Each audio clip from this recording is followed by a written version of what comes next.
नमस्कार दोस्तों, स्वागत है आपका नॉलेज फीवर में। तो दोस्तों हाजिर हूँ मैं एक बार फिर से एक मोटिवेशनल स्टोरी लेकर के। दोस्तों आजकल के दौर में अधिकतर लोग अपने जीवन से असंतुष्ट हैं। उन्हें लगता है कि मैं ही गरीब क्यों हूँ, मैं ही दूसरों से कमज़ोर क्यों हूँ। उन्हें अपने आप में दूसरों के मुकाबले कमी लगती है।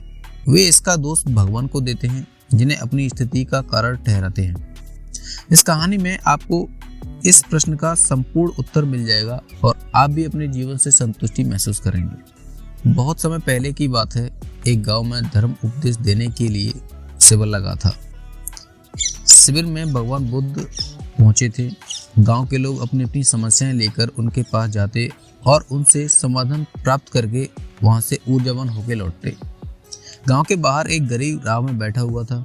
बुद्ध के पास आते जाते लोगों को निहारता रहता। उसने क्या देखा, दुखी चेहरा लिए भारी कदमों से लोग भगवान गौतम बुद्ध के शिविर में जाते और नई ऊर्जा के साथ चेहरे पर चमक और खुशी आनंद के साथ वापस आते।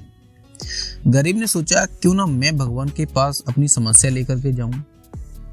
यह सोचकर, ये हिम्मत करके वो भी शिविर के अंदर चला गया। शिविर में एक एक कर क्रमबद्ध तरीके से व्यक्ति को प्रवेश मिलता है, इसलिए वह भी अपनी बारी की प्रतीक्षा करने लगा। जो कुछ उसने रास्ते में देखा, अब यहाँ से उसे साक्षात देखने को मिल रहा था। लोग एक एक कर अपनी समस्याएं बता रहे थे। भगवान गौतम बुद्ध चुपचाप शांति से सबकी समस्याएं सुनते और जवाब देते। अब उसकी बारी आई। उसने भगवान बुद्ध को प्रणाम किया और बोला, हे भगवान, मैं ही गरीब क्यों हूँ। तो इस बात पर भगवान बुद्ध मुस्कुराए और बोले, तुमने कभी किसी को कुछ दिया ही नहीं, इसलिए गरीब हो।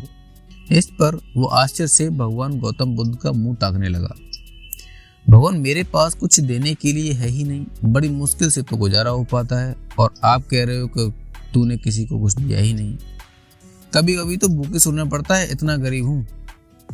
भगवान बुद्ध शांत भाव से बोले, तुम्हारे पास एक चेहरा है, किसी को भी मुस्कुराहट दे सकते हो।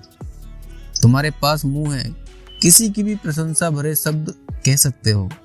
जो हाथ तुम्हारे पास है, किसी की भी मदद कर सकते हो। दरअसल जिसके पास ये तीनों चीजें हैं, वो भला गरीब हो कैसे सकता है। गरीब का भाव मन में होता है। मन से ये भ्रम निकाल दो। लोगों को देते जाओ, अपनी गरीबी दूर करते जाओ। ये बातें सुनकर उस गरीब का चेहरा चमक उठा। उसे अपने प्रश्न का उत्तर मिल चुका था। अब उसके मन में गरीबी का कोई भाव नहीं रह गया था।